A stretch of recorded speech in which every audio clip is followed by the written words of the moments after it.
من واحات الجزائر العامرة، وتحديدا واحات ولاية بسكرة، حصلت أمريكا على هدية نفيسة وكنز ثمين، إنه طعام أهل الجنة وزينة موائد الصائمين وغذاء مريم العذراء وابنها المسيح عليه السلام، أجود وأفخم أنواع التمور في العالم. إنه هدية محبة وسلام صارت تزدان بها مناطق واسعة في ولاية كاليفورنيا الأمريكية، وتقديرا للجزائريين وهديتهم التي لا تقدر بثمن، أطلق الأمريكان على أجمل ضواحي مدينة إنديو اسم بسكرة بالمز، وعلى أكبر شوارعها اسم دقلانور، الاسم الأكثر زيوعا وشهرة لدرة التمور ليس في الجزائر فقط بل وفي العالم قاطبة. فماذا عن جوهرة التمور الجزائرية التي ليس لها مثيل في العالم من حيث الجودة والفخامة؟ وكيف وصلت شتلاتها الفريدة إلى أمريكا؟ هيا بنا نكشف التفاصيل.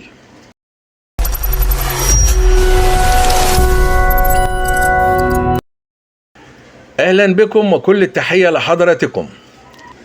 بلغة الأرقام التي لا تكذب ولا تتجمل، فإن هناك نحو 3000 صنفا من التمور تنتشر في ربوع العالم، ينحصر أجودها في نحو 35 صنفا فقط.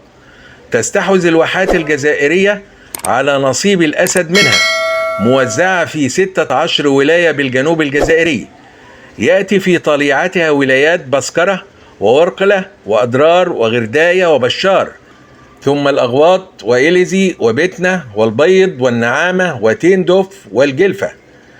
وفي الوقت الحاضر تنافس الجزائر على المراكز الثلاثة الأولى عالميا في إنتاج التمور بما يزيد عن عشر الإنتاج العالمي، وتأتي سابعا من حيث حجم الصادرات، مع العلم أن التمور الجزائرية تصل حاليا إلى أكثر من 75 دولة حول العالم.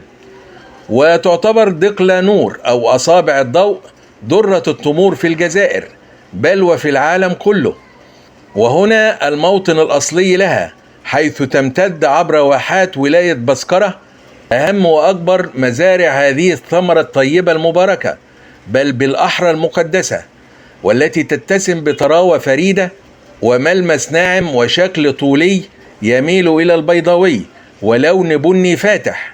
أما المذاق فحدث ولا حرج عن حلاوة الطعم الذي لا مثيل له والمغري لتناول المزيد منها.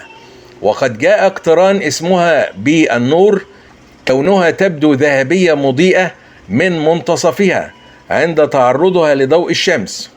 جدير بالإشارة أن واحات بسكرة تزدان بأكثر من 2 مليون شجرة، أو بالأحرى نخلة مثمرة بهذه الثمرة الذهبية الفاخرة، تغطي أكثر من 22 ألف هكتار، وتروى بأنظمة ري مختلفة، منها نظام الري السطحي الذي يتمثل في المياه المخزنة خلف السدود بنسبة 8%، ونظام الري بالمياه الجوفية بنسبة 31%، وتمثل الآبار الجوفية العميقة نسبة 91%. هذا ويقدر إنتاج الولاية من تمور دقلانور الفاخرة بنحو 56% من إجمالي الناتج المحلي للتمور. وخلال العقد الأخير شهدت الجزائر تطورات غير مسبوقة بزراعة وإنتاج دقلانور في إطار الجهود المستمرة لتحسين التقنيات الزراعية واستحداث ممارسات زراعية مستدامة، مما ساهم في زيادة الإنتاجية والحفاظ على جودة التمور، ومن ثم توسعت دائرة تسويقها عالميا، الأمر الذي جعل الحكومة الجزائرية أكثر تحفيزا لتصديرها إلى 150 دولة بنهاية العام الحالي.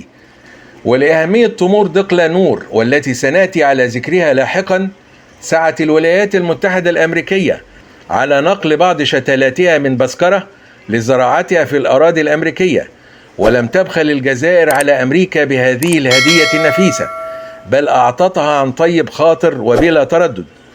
وفي منطقة واسعة من ولاية كاليفورنيا كانت البداية لغرس شتلات دقلانور في بلاد ما وراء الأطلسي.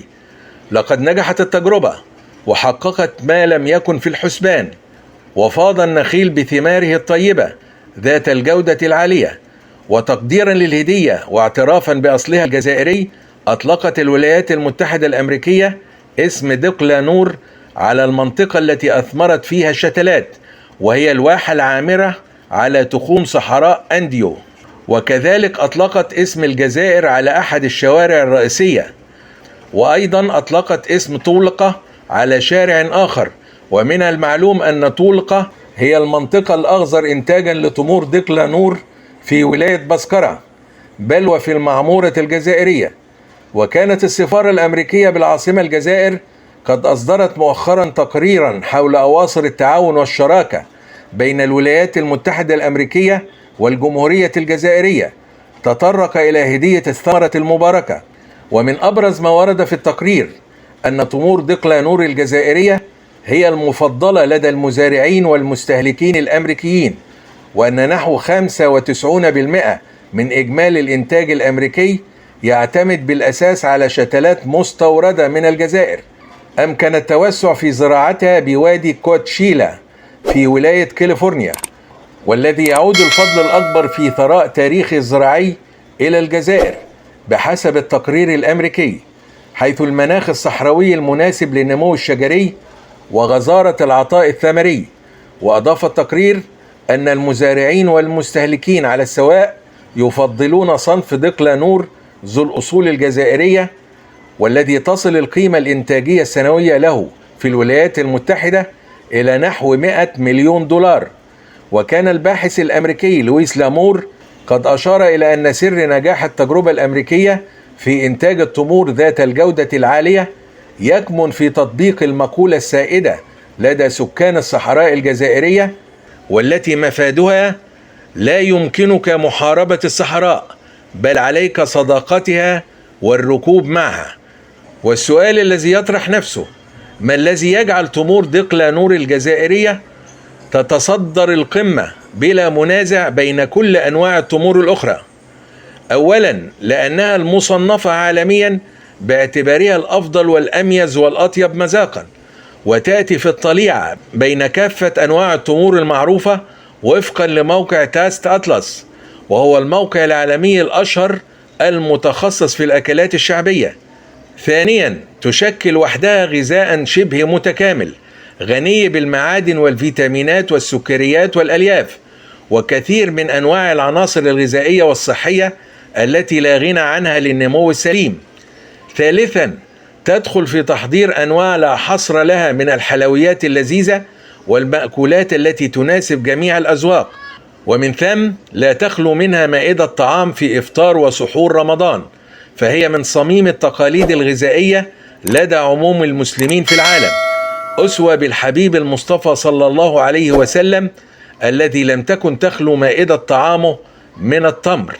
هنيئا للجزائريين بكنزهم الغذائي النفيس، أحد رموز الهوية الوطنية، والذي ذاع صيته في مشارق الأرض ومغاربها، وعبر الأطلسي ليصبح أفخر هدية تقدمها الجزائر للولايات المتحدة الأمريكية بل وللعالم قاطبة.